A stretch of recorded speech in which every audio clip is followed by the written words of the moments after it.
We held this conference on the 30th of September and on the 4th of October 2025. Precisely this issue was meant to address the issue of the crisis between the farmers and the herdsmen in this country, and particularly as regards the issue of killing and the taking over of these herdsmen, taking over the farmland by the herdsmen in Nigeria.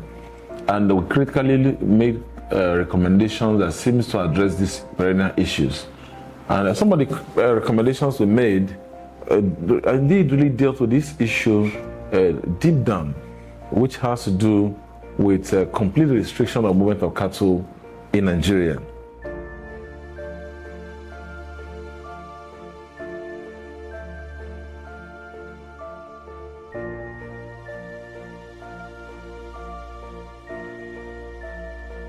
Yes, the recommendation we made, is particularly deals with the issue of restriction of movement of cattle in Nigeria. And I want to say this emphatically because oftentimes we tend to think that the herders really have a right to move their cattle from one place to another, based on the obsolete laws in Nigeria. But by the reason of the Land Use Act of 1979, it has become very imperative that it is now more like a criminal trespass, by moving cattle from one place to another. Moving cattle from one place to another, thereby destroying farmlands and the killings of Nigerians, particularly the farmers, and eroding communities. And we categorically recommend to the government agencies that there is a need for them to, enact laws, precisely anti-open grazing laws for those states who had not made anti-open grazing laws. They will have to enact their laws. We also critically look into the laws of other states who already have anti-open grazing laws. But what we found out is that there is not serious much of implementation mechanism in those laws, which means that the laws still rely on the conventional security agencies, to implement the issue of anti-open grazing laws. And this appears to be very cumbersome, not possible to do so. So part of what we recommend is, first and foremost, the state governments must liaise with the local government to enhance on the anti-open grazing law. Particularly those states who already have anti-open grazing law will have to amend their laws to accommodate the implementation mechanism precisely. So for those states who do not have anti-open grazing laws, would have to enact laws that will automatically ban the movement of cattle in Nigeria. We also recommend that the federal government would have to make policies. The presidency and the National Assembly will have to make laws, the national laws, that will outlaw the movement of cattle in Nigeria. We also recommend community consciousness over these particular laws, and for them to take back their communities. We also noticed during the conference, by the reason of participants, that the herders are businessmen and women, all right?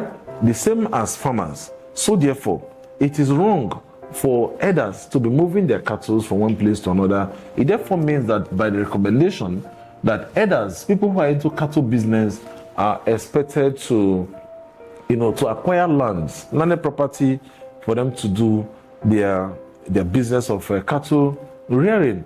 And this will automatically enhance the local communities.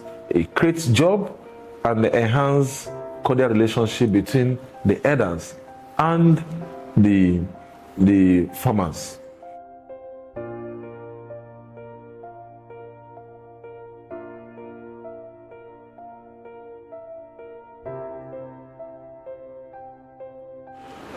You recall that we had this communique on the 1st of October 2025, and it took us almost about 2 weeks to send out letters to the various government agencies, security agencies, and international communities to drawing their attention about the recommendations made at the national conference. And what we plan is to give the government opportunity of about 1 month to receive these letters, receive these informations, receive recommendations, and begin to act on this recommendation. But it's quite unfortunate that we are operating a system where human lives does not matter to the authority. And the plans that we have as an organization is to continue to advocate and also to mobilize members of the organizations and other Nigerians to begin to, to push forward to the various House of Assembly, to the National Assembly, to the government houses, and to the marketplaces to demand justice for farmers, justice for the communities, and also justice for the cattle rearers.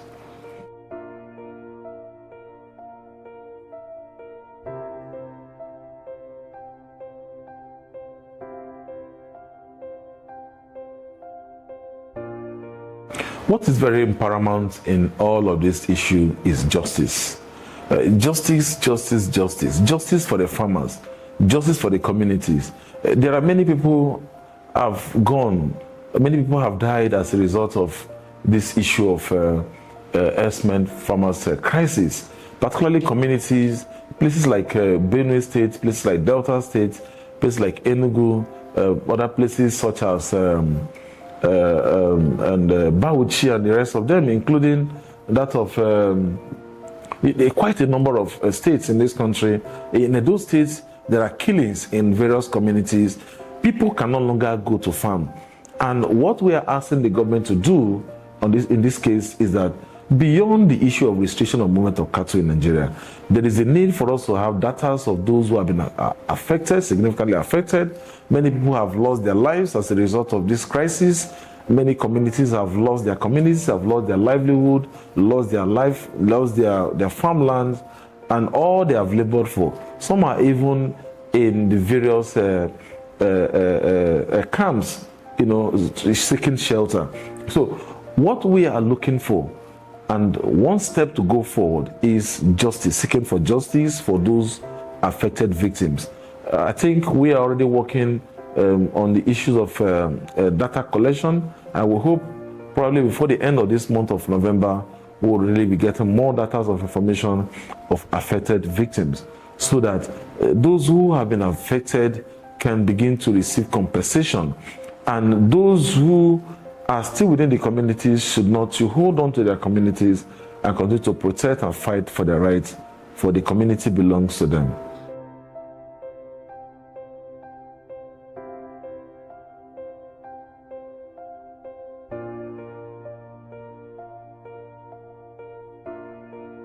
Yes, without data collection, it may be difficult for you to, roll out compensation mechanism to compensate the affected victims. Some people, like we heard during the conference, some persons who allege that this is not just allegation, these are facts, they are factuals. There are people who can no longer go to farm, and this is causing untold hardship. It's also breeding the issue of unemployment in the country. And talking about data collection is one way to go, because you must first and foremost get information of those that have been affected. As an organization that is nationwide covered, we are using our members across and also volunteers across board to be part of this data collection. And we also want to assess the information of those who have been affected as a result of this crisis of herdsmen killing farmers in this country.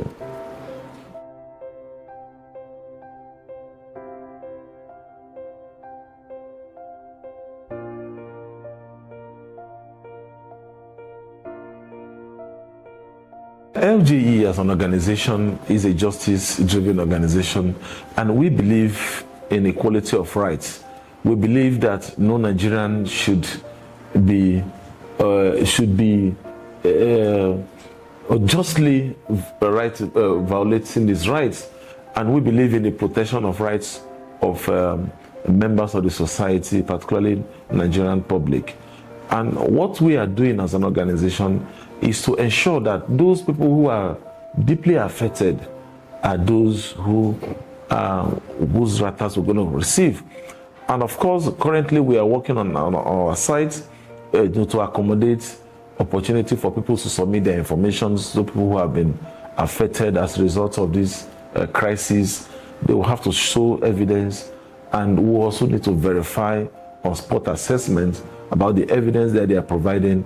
But what is happening in this country as a result of this farmers crisis is well known to everybody. We can see it on the daily activities, we can see it live in our communities. We are witness to some of these issues, we are witness to some of these heinous crimes. And just recently we heard that another city was attacked, another town was attacked in Benue. We have received communications from different parts of this country. There are many parts of this country, more than 80% of farmers have already withdrawn their interest in farming. That is quite a huge number. And when you are looking for the reason why Nigeria is not moving forward, you don't need to go too far, because a situation where people, communities, villagers, whose natural profession is to farm, are no longer doing all of those things. They have already backed out because the terrorists, the Fulani terrorists, the Edas terrorists has taken over the farmlands. They have taken over the communities. They are setting communities ablaze, putting fear in the minds of the local communities, chasing them away. And we, as a people, the government, we fold our hands, we're looking another side instead of looking at the solution. We cannot continue like that in this country. We cannot continue this way. We must take proactive steps to protect lives and properties. We must also help to grow the economy of this country. If farmers are allowed to, freely run their businesses, plant their crops, harvest their crops, many people, many unemployed Nigerian youths would go into farming. It is not certain now if people or any person choose to go into farming. It is not certain what you're going to meet at the end of the day. And this is not sustainable. This is a very bad omen for this country. And many people are bringing up different ideas, different solutions. But I believe that one solution that can eradicate all of these things is to first set up implementation mechanism to restrict the movement of cattle, which we suggested. We also recommended this community security architecture system that would enhance in terms of training, and that would be monitored by the police, the civil defense, and the DSS, alongside with the civil society organizations and the neighborhood as well. So this will also provide and give confidence to the general public. A lot of people have made comments about if you give them opportunity to protect the people, they might take laws into their hands. We shouldn't be scared of the unknown, but the ones we have seen, that we know that this one is a no-go area. It is better you use your community youth to protect your community than allowing strangers to take over your community. And in that case, you will not be able to have access to your community, as we have had all over almost all parts of this country.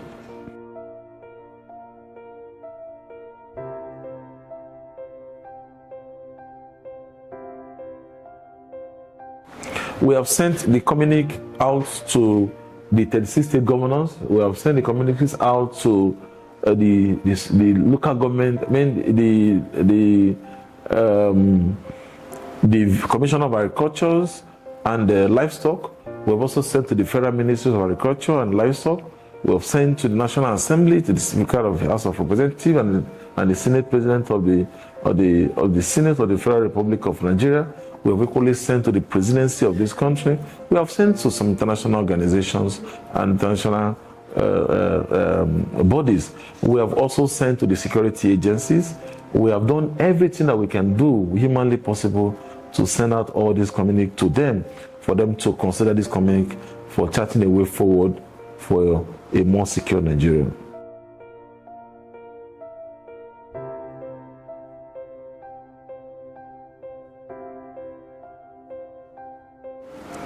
Well, governments have a lot of role to play, because it is only the government that can make laws for the people of this country. Again, there are other philanthropies, the private organizations, the corporate organizations equally have a role to play. And as we go into this phase of data collections and trying to look out for, I know we are already identifying very serious cases of people victims. There are victims whose cases are very, very severe. And from the month of December, we would be publishing some of the names of these people that have been severely affected as a result of this farmers' elders crisis in this country. And we'll definitely be calling on Nigerians to see how they can support these victims to get back on their feet.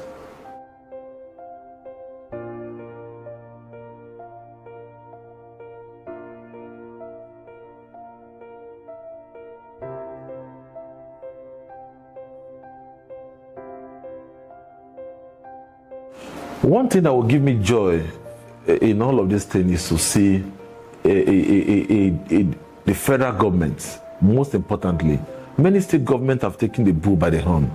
You have had cases of Benue State, Bayelsa State, Delta State, those states, and Enugu State, and quite a number of states. They have taken the bull by the horn. They have taken the bold step by enacting anti-open grazing laws. One thing that will give us joy and hope is to see the federal government of Nigeria lending voice to this issue of herdsmen farmers issued killings in our various communities by making laws. We expect the federal government to make laws, that to give a proper direction, because these guys are still moving freely because the government has not put interest in this issue by showing force, by making laws or making policies. In fact, I do not really think that it is completely necessary for the National Assembly to make laws. By way of policy, the federal government, the president can make policy and restrict the movement of cattle in Nigeria, because we said and we have recognized the fact that the farmers are businessmen and women, the elders are businessmen and women. These two categories of set of people, they are businessmen and women. So you cannot have a system where two different people are having their businesses. One rents his land or land to plant crops and to cultivate, and the other one is bringing cattle to their farmlands, thereby causing clashes, and clashes leading to killings, wanton killings and destruction of properties in this country. The primary responsibility of government is to protect lives and properties of citizens, and this is very much lacking in our country today. So I want to see a government of Nigeria, the federal government precisely, taking the leads by calling a spade, by taking necessary actions, precautionary steps to eradicate the movement of cattle in Nigeria. And not just that, they must also put security in place to ensure that it is fully implemented. And they must let the cattle breeders and the cattle owners to understand that this is a private business. They must continue to organize themselves in the best practice that business is generally coordinated in this country. And we know by law that if you want to run a business in this country, you must first and foremost register your business, incorporate your business with the Corporate Affairs Commission. You must secure a venue where you want to run your business. The government must know the venue or your address where you want to run your venue, you want to run your business. This is very critical in every business in this country. It is not fashionable, it is not acceptable for us to have the business of cattle moving from one place to another, destroying livelihood, destroying communities, and eroding culture in our lifetime. So we want to see a government that is responsible, a government that will understand that their primary responsibility is being neglected across board in this country. And it will be more dangerous when Nigerians begin to rise and take the laws into their hands. God forbid that we'll get to that level. The government must listen to the people. The government must take decisive actions and ensure that right things are done.